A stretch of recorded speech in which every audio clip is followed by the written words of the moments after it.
Now this starts off as a salute analysis. Of course, low tech. We're in the car.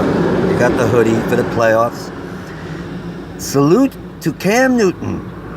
2 weeks in a row, I came on this S.A.L.T Productions and said he's not going to get it done against Seattle, not going to get it done against Arizona. Well, he got it done against both, and therefore I officially hereby salute Cam Newton. I'm not going to do some of his motions that he does after a touchdown. I don't know how to do those. But I will now hereby declare Cam Newton to be in the top 10 quarterbacks in the league. There it is. The confession is complete. Now we'll get some solid analysis. Now there are those that say, again, that would say, you're way behind. He was already a top 10 last year, before this year.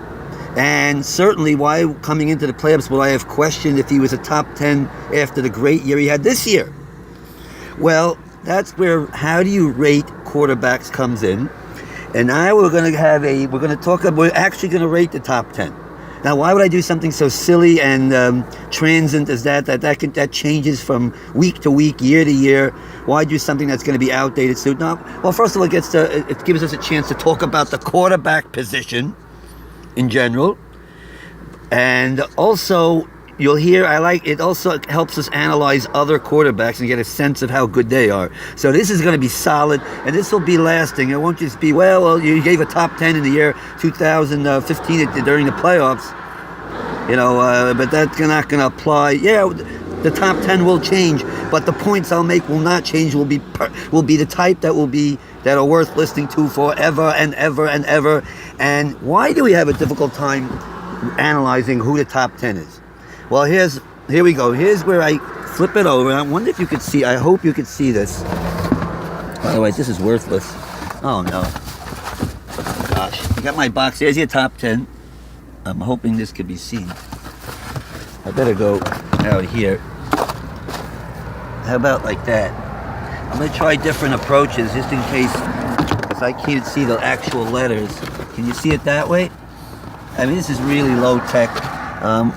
I think you could see that. All right, anyway, it's on the back of a pizza box that I ripped. Aaron Rodgers, Tom Brady, Ben Roethlisberger, Drew Brees, Andrew Luck, Tony Romo, Matt Ryan, Eli Manning, Phillip Rivers. They're in red because they're questionable. Matt Ryan, I wrote a little bit in blue. I wrote a little blue over him. You could question me on those three, Manning, Ryan, and Rivers. Russell Wilson's in green. We'll get to that. He's a running quarterback, but he's a top 10. This is not in particular order. I put Russell Wilson 10 only because he needs to use his legs to be in the top 10. He needs to use his legs. You have to use his legs if you're an offensive coordinator. Now, I am not rating, hope you can see that. I am not rating, let's go down here in case I'm not rating this year, and not rating career either. If I was rating career, Peyton Manning would be in. See, Peyton Manning's not in there. If I was rating this year, of course, Cam Newton would be in it. I'm rating who would you want for next year? Who would you take as your quarterback? Who has shown that he's a top 10 quarterback? Again, there's a big problem here in rating quarterbacks. And let's see if you can get this. I hope can be seen. I'll read it in case it can't be seen. You see, when you rate a quarterback, first of all, there's decision-making of the quarterback. Does he run or pass? Which receiver does he throw to? So it's very hard to tell. I mean, if a quarterback keeps correctly deciding to run, you're going to think, oh, I don't know what type of quarterback he is. I mean, Phil Simms in his offense back in the day had to do a lot of running. Bob Greasy had to do a lot of running with Zonka and Kick to give you a couple of throwbacks. I just gave you a couple of throwbacks. Very hard to rate those quarterbacks because they never had to throw too much, and they made the right decision, and the coaches made the right decision of running with those teams. You have time. What about a quarterback that has time versus a quarterback who has a pass rush? How's his offensive line? How's the talent around him? The wide receivers, the running game, the offensive coordinator in the system. Again, you see Carson Palmer over there? Didn't put him top 10. He's a top 10 this year for sure. I give Bruce Arians a lot of the credit. And we saw Carson Palmer had lots of trouble against Carolina yesterday. As he threw, how many interceptions did he throw? Wow, 5, 6. against a very good defense, he didn't do well. I had said he'd washed up years ago, and a lot of people would agree with me on that he was washed up years ago. So, now Carson Palmer became good again. Give a lot of the credit to Bruce Arians and the offensive system.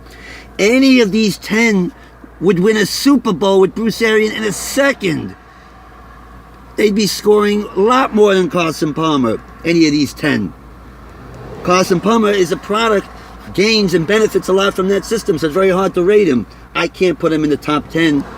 I think he's just an average quarterback who is benefiting from Bruce Arians, but in big situations where it's tougher, as you saw yesterday against Carolina, losing 49-15, Carson Palmer started throwing the interceptions that he had been doing towards the end of his Bengal career, and through Oakland, he was throwing lots of interceptions.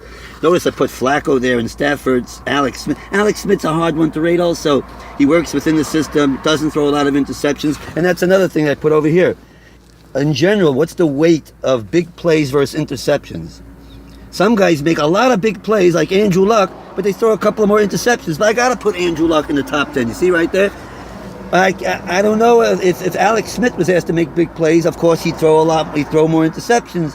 Hard to rate all of this. In general, how do you rate those big plays versus interceptions? Playoffs time. One of the reasons I am now putting Cam Newton into the top 10 is because the playoffs are a litmus test. Can you read all this? Can you read this? The playoffs are a litmus test. In case you can't read, I'm going over here again. The playoffs are a good litmus test. That if you do well in playoff time, that showed that it wasn't just a flash in the pan. And that's a flash in the pan versus consistency. Oh, he had a very good season. Maybe that was just, he was on a roll during this season, the way he was being used. No, the fact that he did it against Seattle, and the fact that he did it yesterday against Arizona. I don't care how he does in the Super Bowl 2 weeks from now against Denver. He's already shown to me that he's a top 10 quarterback. And doing it in the playoffs raises your level. It shows what level you're on, and now it raises you to the next level. I remember through the years always thinking Donovan McNabb, I don't know how to rate him. He's not that good a quarterback. But then came playoff time. He had some very impressive victories playoff time, getting to a Super Bowl, and other years where he didn't make it to the Super Bowl, but had some nice victories. And I said, yeah, Donovan McNabb's got to be as much as I don't know, people ignored his interceptions, a little bit inconsistent, but he won playoff games. Donovan McNabb, a solid quarterback. You don't need to say that. And now we get to the main point here, and that is, can he use his leg? He uses his legs. So look at the Matt Ryan, Eli Manning. They don't use their legs; they're pocket passers. I would say Cam Newton is not as accurate as those three. Not as accurate as those three. Again, the reason I didn't put Cam Newton till now is because I'm thinking that come playoff time, come against a good defense, he's not going to be as accurate, and he's going to throw interceptions. But again, he did not do that. I still don't think he's as accurate as those three. But when you combine the fact of how he uses his legs, I mean, that is a weapon that cannot be ignored.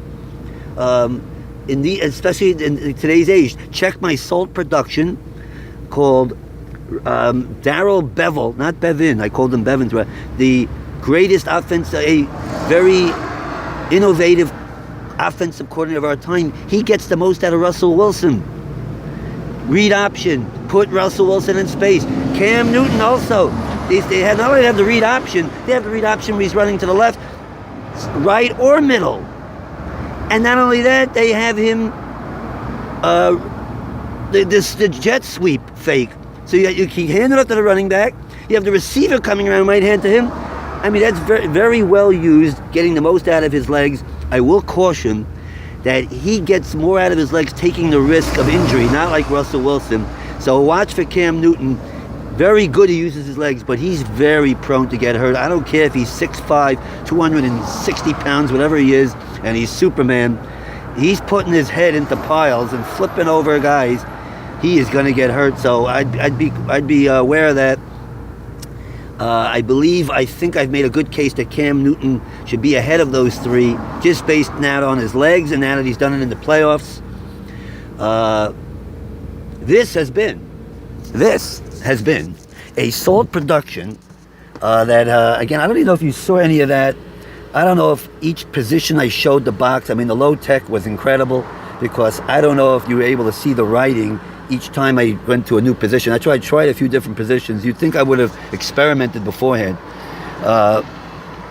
Well, this whole thing is young and upcoming. The whole S.A.L.T Productions is young and upcoming, and if you noticed, I had a whole list of young and upcoming: Derek Carr, Brian Bortles, Teddy Bridgewater, Mariota, Winston, and Tyrod Taylor. They're young and upcoming. Let's not put them in the top 10 yet, although I mean, Teddy Bridgewater, if he would be used the way Russell Wilson would be used, as I mentioned in my other S.A.L.T production about Darrell Bevell, I think Teddy Bridgewater is already and can be Russell Wilson very soon.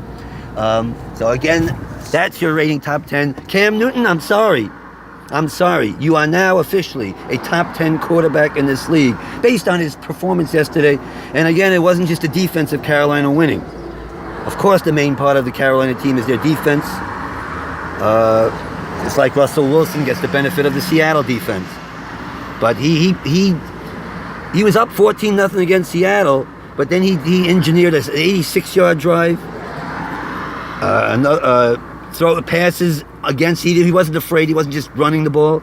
He was throwing the ball both against Seattle and against Arizona. He was accurate. He was consistent. And he was smiling and enjoying it. And why? What's the problem with that? All right, maybe a little bit too much celebration in the end zone, especially if you're away. If you're at home, fine. But if you're away, you got to cut down on that. A little lack of class. But he's certainly matured a lot over the last few years. Cam Newton, I'm sorry. The performance, yes, he is a top 10 quarterback. That's a S.A.L.T production.